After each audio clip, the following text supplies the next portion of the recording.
Hey everyone, thank you for watching Blair and Company. My name is Joshua Blair, and you're watching Blair and Company. And today I'm doing my segment, The Black Kings Project. Today I have my first guest, Johnny Jones II. Thank you for coming on the show today. And thanks for having me, Josh. No Definitely. problem. So basically, what the Kings Project is, I have done a few episodes on the Kings Project, but just for people who don't know what it is, I'm showcasing just African American men that are doing great things in the community, and we're just discussing, just about their personal successes and just being Black kings in society and the obstacles of their success on how they manage their time and just how they manage their success. So we're just going to ask you just a few simple questions. Just talk about your upbringing. Just talk about just growing up, going to school, from high school, college, and your career, and just what makes you. Why do you feel like you're a Black king? So let's get it. So anyway, just tell me a little bit. Well, are you originally from Charlotte? Yes, born and Oh, raised, man. I was actually born at Presbyterian Hospital, so oh wow. Okay. real Charlotte team. Okay. So what's your favorite thing about Charlotte? Favorite thing about Charlotte. You know what? Probably one of the things that we're critiqued upon the most Mm-hmm. is that we kind of don't have an identity. Yeah. And I kind of feel as though that's kind of the beauty of Charlotte, or something that I appreciate about Charlotte, because it's kind of really like a melting pot. Yeah. Like I remember in high school, I went to East Mecklenburg High. We had the most diverse high school in Charlotte.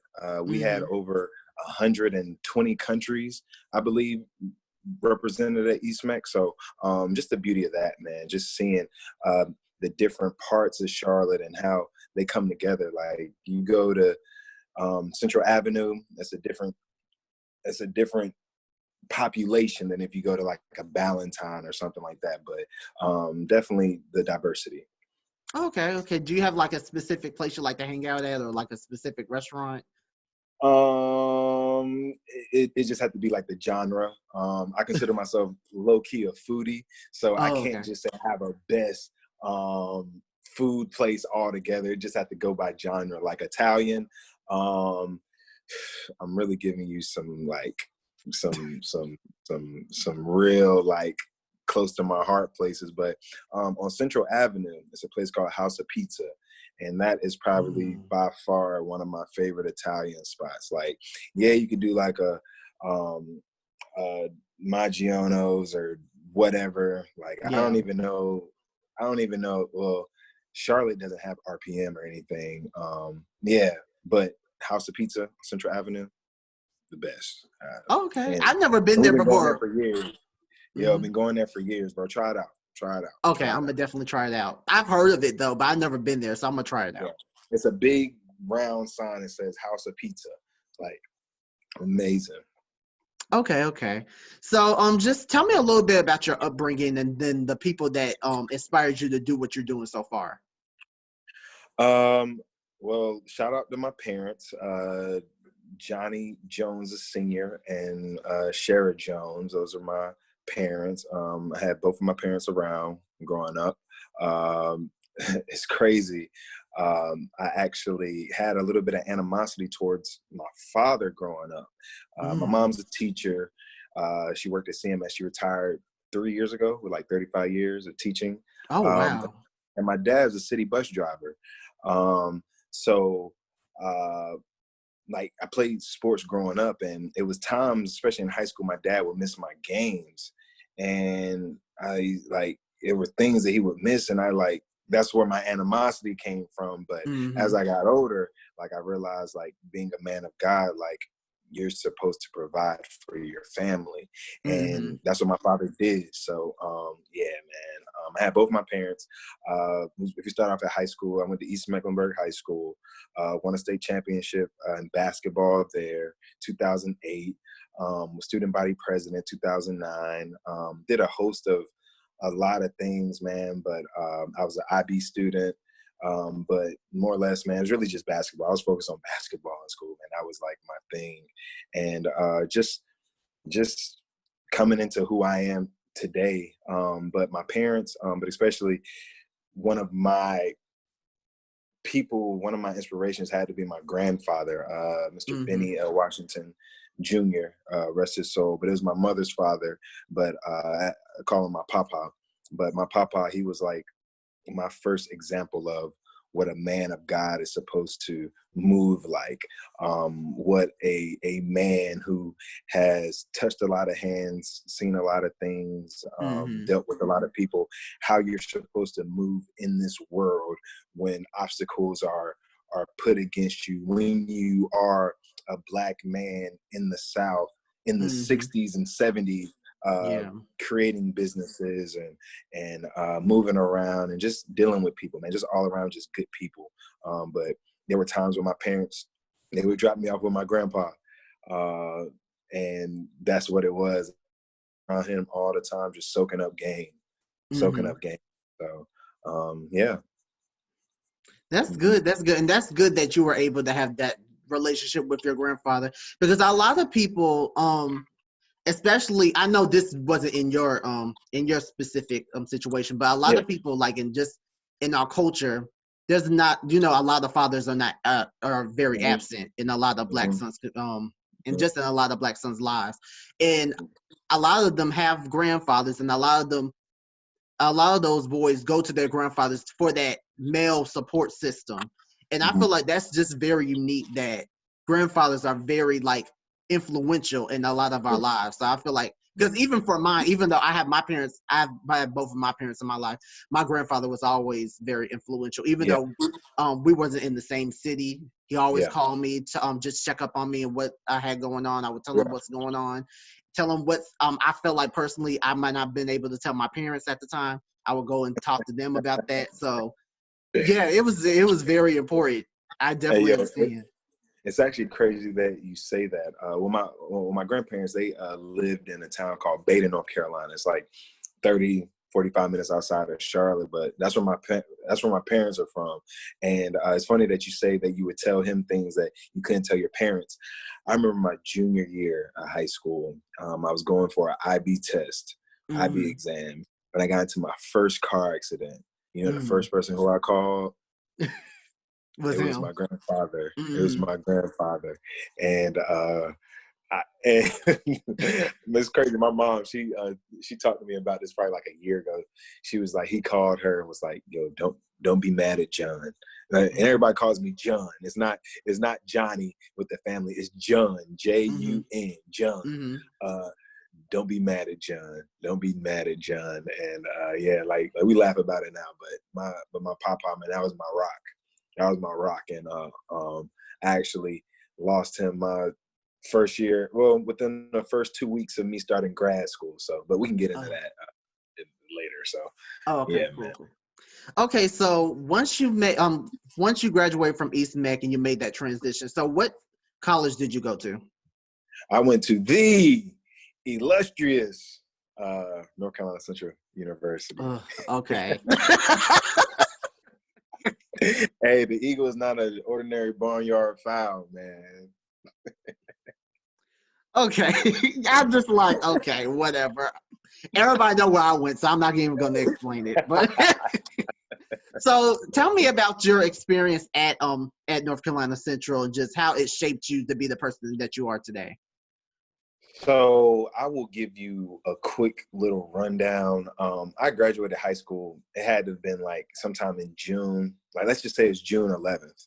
Okay. I was at Central June 12th. I was at whatever day my high school graduation was on.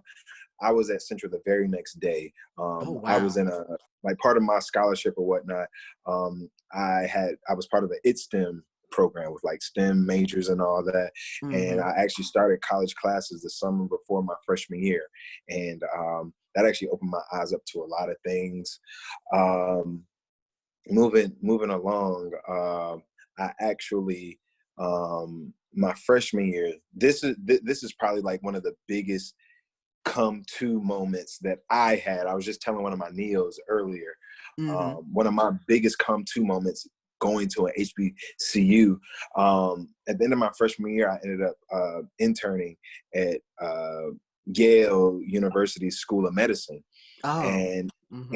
and in this program, I was in the same room as kids that went to Dartmouth, UPenn, Harvard, Yale, the Ivy like League schools, Alabama, all of these schools. Mm-hmm. And yeah, there's some things that I might not know that they know, but there are also some things that they don't know that I might know. Exactly. So I'm just like, yo, this little black kid from this little black HBCU, like, he's holding his own with these Ivy League kids. Exactly. And it was that moment I was just like, yo, I can do anything. And excuse me for saying black HBCU. It's HBCU. My apologies. It's not a white HBCU, I don't think. But yeah, that was like a light. I was like, yo, I can do anything. And that's honestly what I take from my HBCU experience. I actually went to grad school at HBCU as well, at Hampton University. But it was just like, yo, I was around so much black excellence. And even if you know about Durham and like Black Wall Street and our founder, it was James Shepard, like the things that these guys did and just like, oh my goodness, like just the rich history of Durham, and then even Central, and just, oh my goodness, and then me pledging, and then me finding about my pro fights, and like the first black mayor of Raleigh is my pro fight, like all of these people, like these historical figures, and like, yo, those are like, those are our ancestors. Like those like they were a generation or two before us. Like they did it so that we could do it and do it even better. So like that's pride. Like that, like that's like a little chip on my shoulder. Like, yo, it's crazy. So yeah, man, I just look at Central, my HBCU experience is just pride, man. Like in friendships. I met a lot of great people. A lot of great people took me under their wings. I was just blessed, man, just to be around a good group of people that I feel as though I could probably call on a lot of them. I'm not gonna say all of them, but a lot of them, classmates or whomever.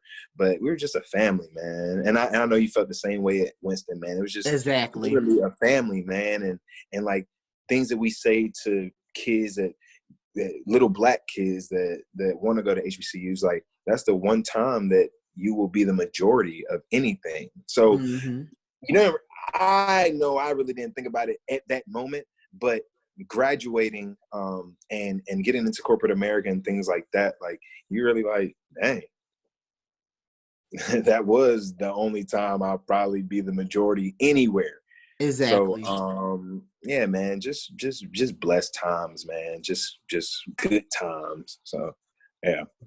And while you were talking, there was a quote that came up in my mind, and I see a lot of people talk about it, and it was, "We are our ancestors' wildest dreams." Yeah. And you explaining that, because just you explaining, talking about you're a part of that program of going with all these students from Ivy League schools. Who would imagine that? Like, especially like back then. Man. Like, that's crazy.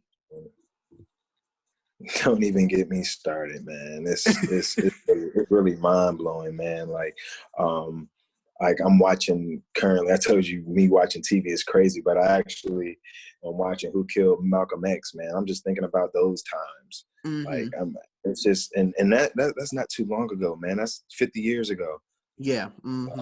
Like those are scary times, man. Like, and it's just like, yo, we're not too far removed, and even like the Ahmaud Arbery situation. Exactly.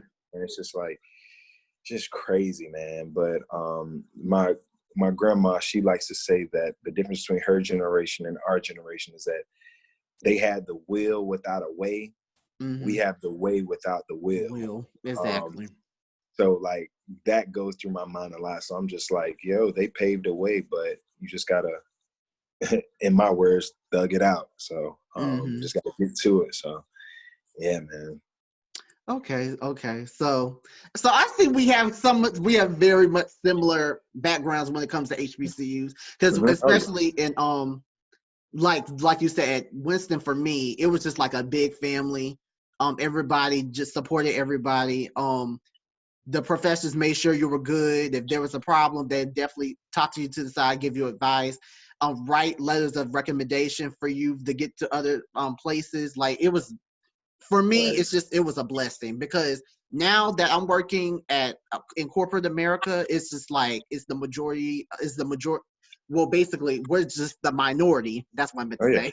Oh yeah. And it's just like that support is not there. So, and it's Yeah. funny because I just recently interviewed Travis P. Jackson of HBCU Oh yeah. Pride Nation. He went to my high And school. We rode oh, the yeah, same bus yeah. together. Yep, he did say We was East in the Bay. same neighborhood. That's my dog, bro. Shout out Travis and HBCU Pride Nation, man.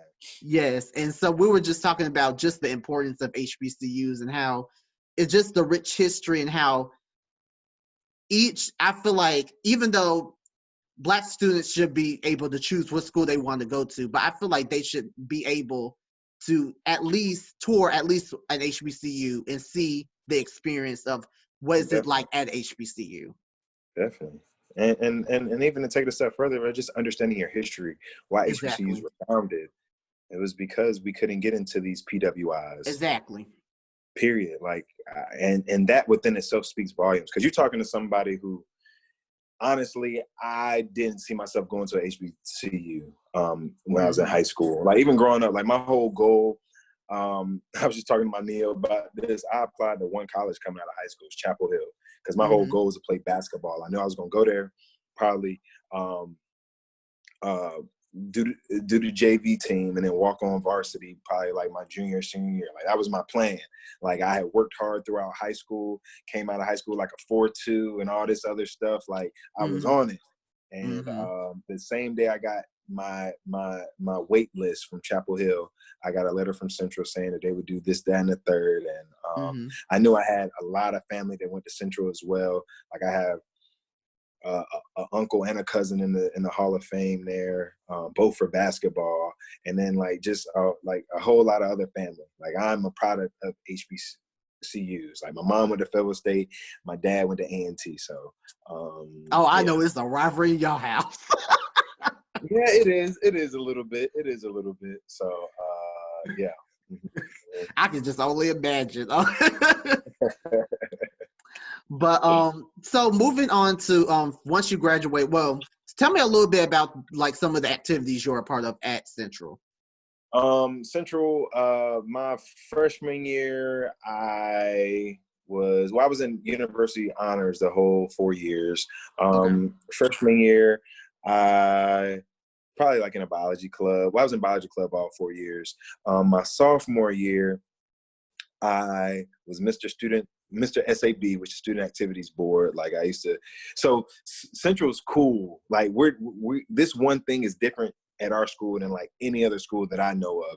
But we have these things called 1040 breaks. Oh yeah, I have heard of that. But from on Tuesdays and Thursdays, from 10:40 a.m. to 11:35 a.m., nobody has classes. Like, nobody on the campus has classes. So SAB, we would put on events we call it 1040 break. Like, it's like that and Chicken Wednesday, things like that, people like get up for. So 1040 breaks, I used to DJ those and all that. It was cool. Then my sophomore year, I was also fortunate to join the Tau Psi chapter of Omega Psi Phi Fraternity Incorporated. Junior year, I feel like, I don't know. Junior and senior year, I don't remember. I feel like I focused on the frat a lot more junior and senior year. I know I was vice president of our chapter my end of my sophomore year into my junior year. I was vice president of our chapter.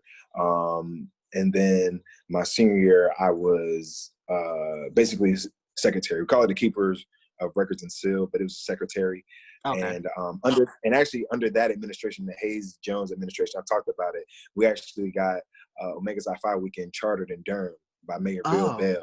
A lot of the work that we were doing with the grad chapters and all that, but a lot of community service. Like, our school's motto is truth and service. So you have to graduate.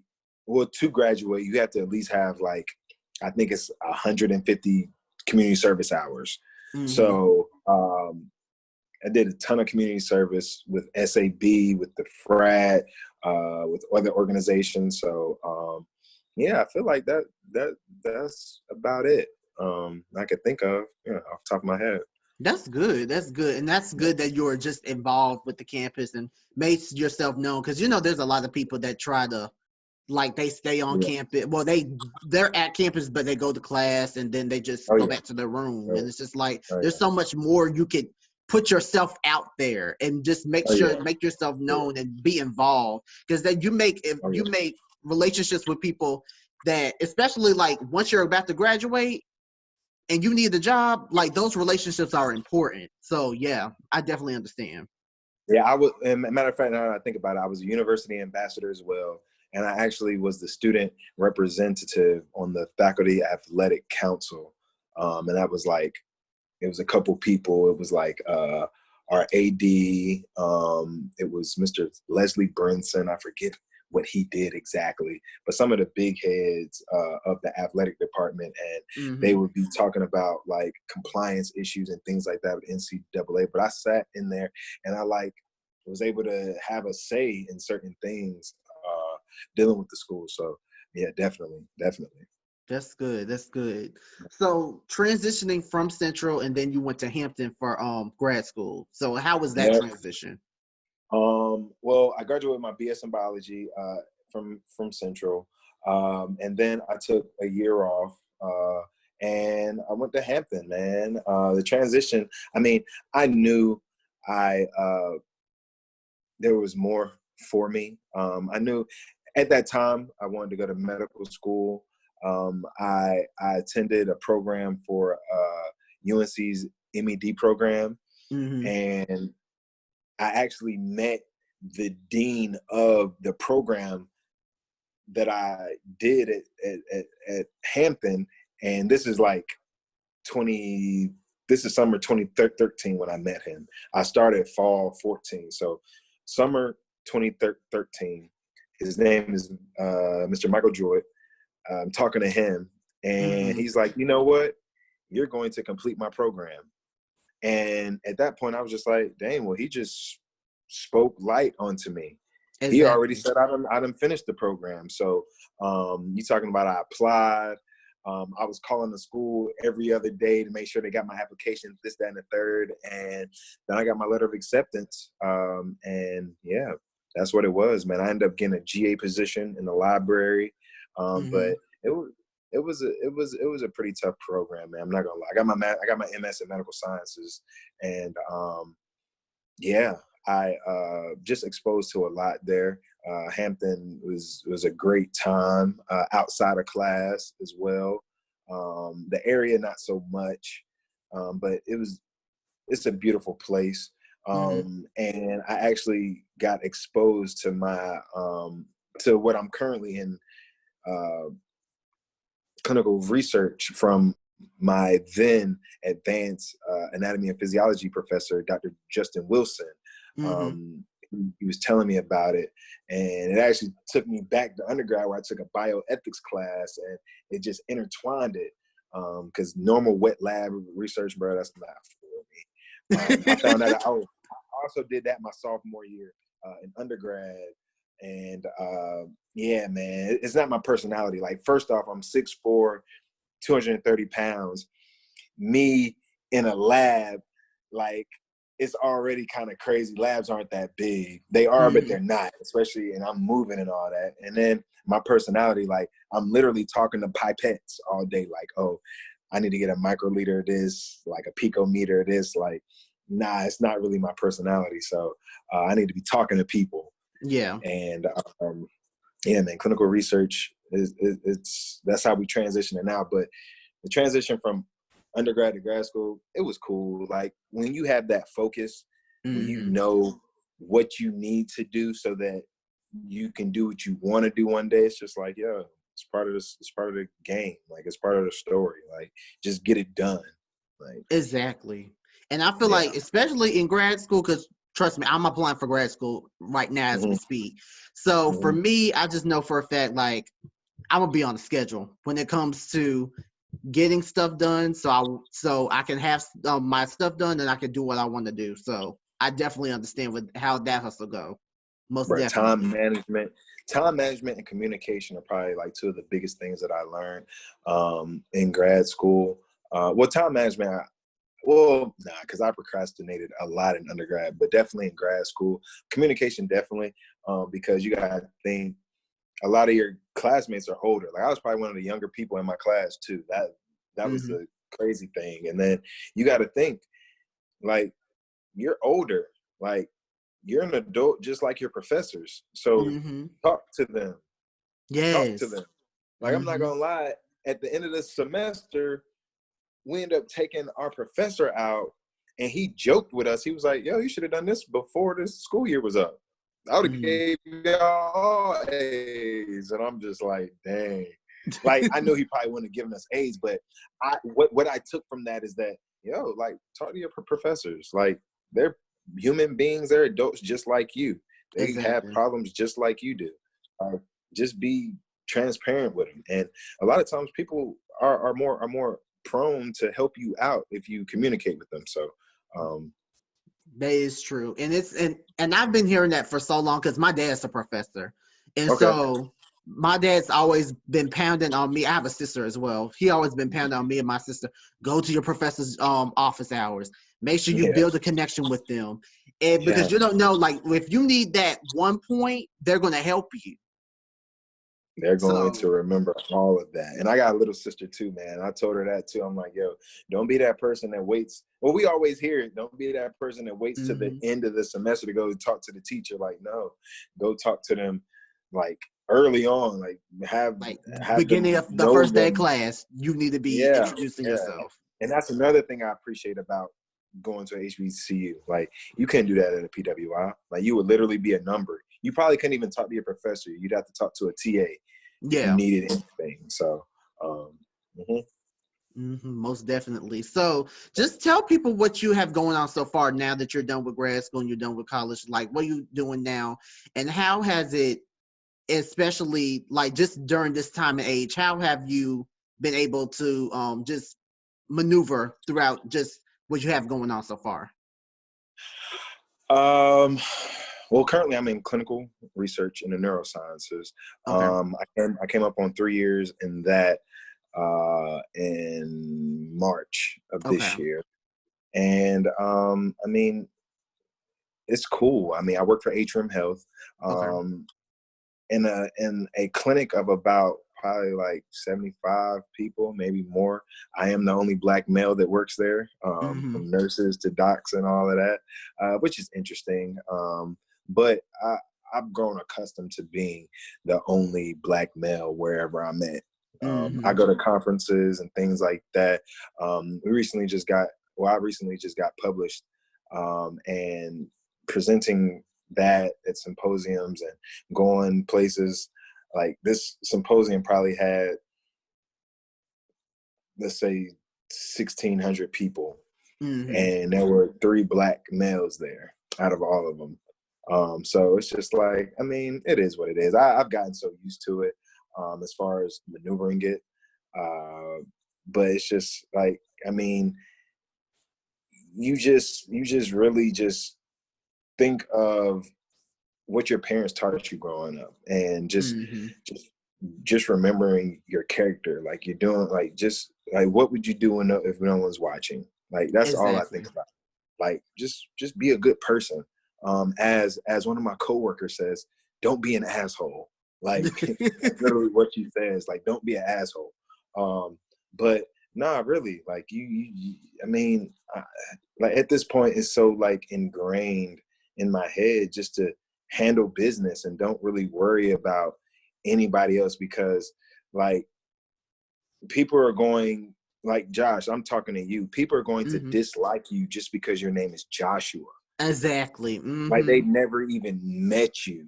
Mm-hmm. Like, and there are also going to be some people that love you just because your name is Joshua. Yeah. So it's just like, yo, whatever I do, I'm going to be judged. So I'm just going to make sure that I put out my best work. I put my best foot forward every day and do the right thing. And that's like intrinsic. Like I don't necessarily have extrinsic factors that that influence me to be how I am. It's literally like inside. I pray. Like I say, I pray hard. I pray every day. I pray when it's good times. I pray for bad. I pray during bad times. Like you just gotta have some hustle about yourself. Like Exactly. like Nipsey said it best. Like find your purpose, or you wasting air. Like That's true. once you get that purpose, or you get that feeling where you feel alive, yo, and you keep trying to chase it, man. Like just get to it. Yes, and it's funny because I was going to ask you, so what obstacles have you dealt with being in that space? But you kind of answered it though, so. Yeah, I mean, honestly, even to get to this point, so when I graduated grad school in May 2017, or was it 16? It was 2016. I got into a real bad car accident June 2016. A drunk driver ran a red light doing like 70. It was doing 70 or 75 and T-boned me. And yeah, I woke up in a hospital. I had 6 or 7 broken ribs. Oh, wow. My lung was messed up. I had a torn meniscus. I had whiplash.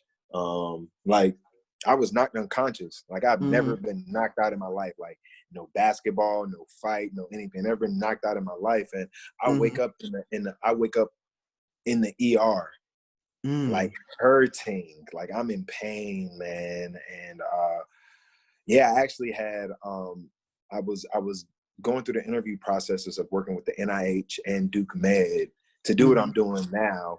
And I had to forego those offers. And yeah, I kind of went into like a little dark place. And I remember my mom, like because I'm probably like my biggest critic. And I remember my mother saying like, "You're gonna be a has-been?" Like, that's all she really had to say. Yeah. I just got back on it because I was like, because I've taken L's, like I've taken it on the chin before, but like not to that extent to where like, yo, I see my future and it's nothing that I could control. Like I could handle it if it's something that I did that messed me up, but it was nothing that I did. And yeah, I just really had to switch my perspective up. And it was just like, yo, like I never questioned God or anything, but I just really realized that that He is everything. Exactly. And if He got me through this, which He did, then I'm here for a reason. If I ever questioned that before. I'll send you videos of the car, man. Like if me and my boy wouldn't have been in a pretty good car, a pretty well built car, we might not be here. We might not be having this conversation, bro. But needless to say, man, just switching the perspective up to where like, yo, why did this happen to me? But what is this trying to teach me? And that's something else that trying to get through obstacles, like anything that I have conquered or gone through, especially in the past 5 years, is really just switching your perspective up. It's just like, yo, like this isn't really a problem. It's just, yo, I just need to better my understanding. Exactly.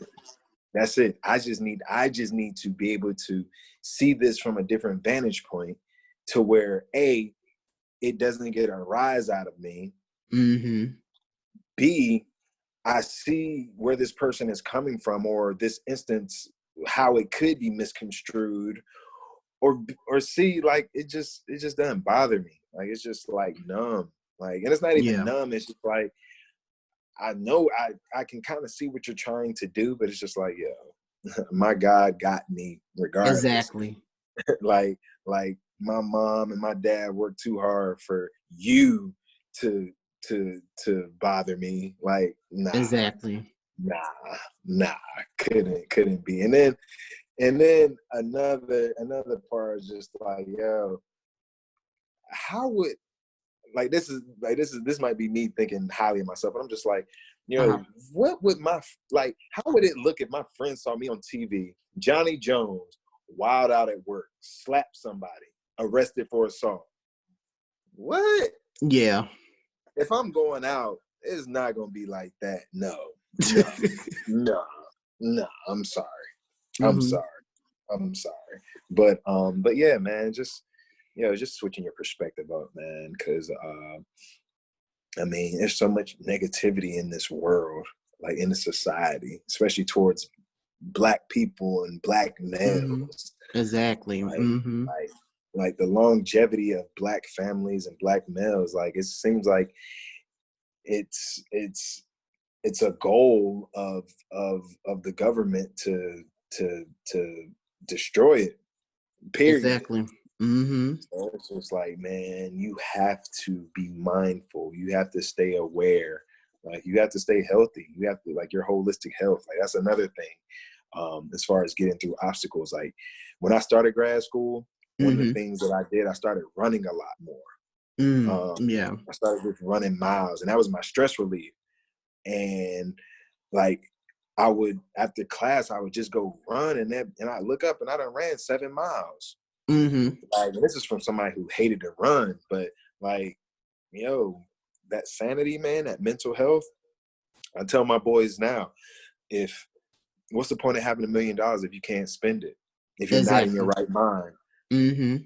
that that holistic health, man, that's key, bro. That's key, man. So Exactly. And I feel like a lot of people, I've seen there's been like a big discussion about just Black people and mental health and how like just little things like that makes such a big difference when it oh my comes God. to, yeah, it does, especially when it comes to just a lot of the decision making you do and just living right, eating clean, exercising, drinking water. Like, that's important.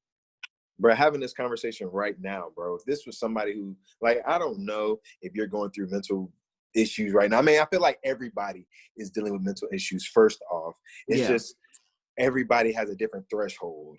Like, Yes. that's it. But just little conversations, bro, that can mean the world to somebody. Mm-hmm. Shout out to my dog Rashawn and Eustress. That's somebody else who you should get on here. But like, you let him tell your story, or let him tell his story, man. He committed suicide, or he attempted to commit suicide in a gun jam. Mm. And like, I'll let him go into his story, but man, like, and it's just like, yo, like, that's easily any of us. Like, if Yeah. any of us had one bad day, Mm-hmm. like, how are we gonna react? And if you understand the stresses, like, it's two different types of stress. It's distress and it's eustress. The distress Mm-hmm. is a negative, and the eustress is like positive, regular. So even with that, like, just thinking about that, turn that distress into eustress, or at least try to, like, work Exactly. towards that. And yeah, like, let's just grow. Exactly. Exactly. So where can you see yourself within the next 5 to 10 years? Like, what other goals you have for yourself that you want to accomplish? Um, First off, I'm probably going to be split in time between the United States and somewhere else, probably Mm-hmm. Costa Rica or Canada or somewhere in Europe.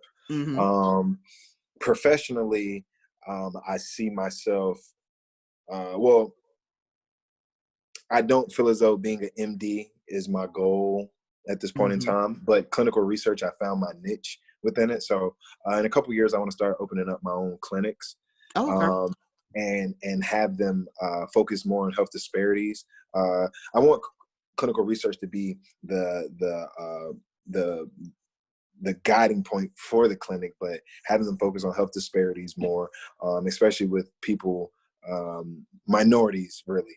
I Mm-hmm. want to open up some clinics, and give some people some more opportunities. Um, I can employ doctors. I can employ more coordinators. Like, I can show people an option that is not necessarily a doctor. Like, if I would have known about clinical research in undergrad, Mm-hmm. I might have gone so head first into it. Yeah. There's no telling what I'd be doing with pharma and all of that. Yeah, so definitely want to open up some clinics. Working on a couple things with, I don't know if you follow me with the music and all that with the 143 project. Mm-hmm. But doing some more things with that creative side, the 143 project, and exposing more to music, doing some things with that. Also, I just want to help more people, man. I just want to serve. That's one of the things that I pray for. I pray every night that God continues to allow me to be one of his vessels to help people. Mm-hmm. And I know you can help people in many different mediums. And I feel as though clinical research has been been the zenith for me at this point in time. But I know you can Mm-hmm. help people in different ways. I work with a couple nonprofits now, continue to build with those. Hopefully I'm married to my now girlfriend. Hopefully we got some Mm-hmm. kids. Said 5-10 years. Yeah, hopefully got some kids, some big-headed kids. And yeah, man, just in a space of peace, of solitude, and sane. And like I said, man, just able to use my platforms to just help, man. That is genuinely all I want to do, man. Like, I just want to help people get to their goals. Like, whatever your dream is, man, you can get to it. Like, you can get to it. Period. Like, Mm-hmm. so yeah.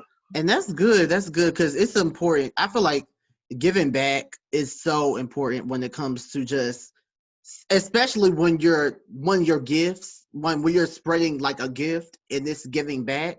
That's so important, and it makes so much of a difference when you could give just a little bit of like hope and belief to somebody who doesn't have that in themselves, and you could give that back. I feel like that's so important, and it's so essential, like in Bro, today's society, and it's important. So I definitely commend you for that. bro, lifting as we climb, bro. Like that's Mm-hmm. literally what it is, man. And like you spoke of earlier, like a lot of our friends had single parent homes and things like that. And Mm-hmm. just imagine if they would have had a male figure a little bit earlier in life. Exactly. Like imagine if they were exposed, like even my friends on the east side, like imagine if we were exposed to ballet or hot yoga at a young age and Exactly. classical and things like that at an earlier age. Like there's no telling what part of your brain it would have manipulated, or I can't even think of the word.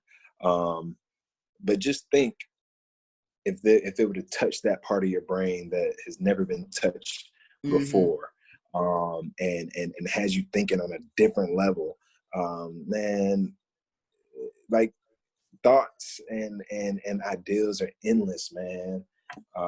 So yeah, man, we can go on and on all night about this. I'm trying to not be so verbose, but man, it's just a lot, man. Mm-hmm. But to whom much is given, much is required. So Exactly. I just feel as though mentorship is so important, Brian. Like it's so big, man. Like we need that. Like to be able to mentor somebody and to actually be mentored, to Mm-hmm. be a mentee. Like yo, like that's what it's about, man. Especially earlier on. Yeah. Well, you have different mentors for different parts of your life as well. So, yeah. That's good. That's good. And I just have one more question. What makes you, or why do you believe that you're a Black king? Because my ancestors were kings, and their Mm, blood runs in me. perfect. Period. Um, Period. nah, really, that's what it is, man. I was talking to my girl not too like yesterday about this. Like Mhm. our ancestors, they were the ones that made it over the Atlantic slave trade. They Mhm. made it past all of that. Our ancestors made it through slavery. Like me and her, we're driving from Virginia to Charlotte and Raleigh, and like I'm looking at all this vegetation and woodlands and all that, and I'm just like, our ancestors were out there with like nothing, like running through these woods, like no shoes. Like, we are products of the ones that made it. Exactly. Like, and for them to even have been captured and all, man, one of the nicknames of Africa is the Magnificent Cake. Like, dog, you talk about Mansa Musa and all those guys. Like, dog, we come from royalty. We're all royalty, bro. Like, period. like that's just what it is, man. Like, I don't even know. Like, my girl, she got me saying period. Like, true. It's true, man. It's true. Yeah, she mad she couldn't have a hot girl summer and all that. So, oh yeah, that's what it is.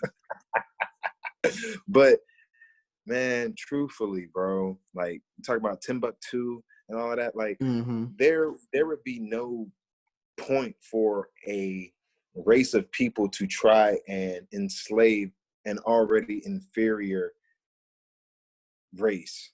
Yeah. No point to. And then for us to overcome the things that we have overcome, dog, it's just, it blows my mind.